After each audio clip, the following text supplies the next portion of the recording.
Designing one saree depends on various factors, weather, time and period. ഇപ്പോൾ നമ്മൾ already ഓടിക്കൊണ്ടിരിക്കുന്ന ഒരു ലൂമാണെങ്കിൽ അതിൽ നമുക്ക് ചെറിയ വേരിയേഷനോട് കൂടിയൊക്കെ ചെയ്യാനാണെങ്കിൽ കുറച്ച് എളുപ്പമായിരിക്കും.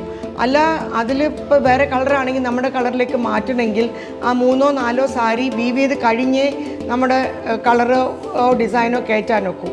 പുതിയ ഡിസൈൻ ഉണ്ടാക്കണമെങ്കിൽ ചിലപ്പം depending on the intricacy of the design 1 ലക്ഷം തൊട്ട് 2-3 ലക്ഷം രൂപ വരെ ലൂം ഉണ്ടാക്കാൻ തന്നെ ചിലപ്പോൾ വേണ്ടി വരും.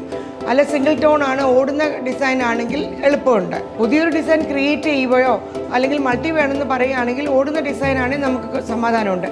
എങ്ങനെയൊക്കെ പോയാലും ഒരു 90 ഡേയ്സ് പീരീഡ് ഈസി ആയിട്ട് വേണം. അല്ലെങ്കിൽ 4 to 5 months 6 months കിട്ടിയാൽ എന്ത് ഡിസൈനും ഉണ്ടാക്കിയെടുക്കാൻ ഗ്യാരണ്ടിയില്ല.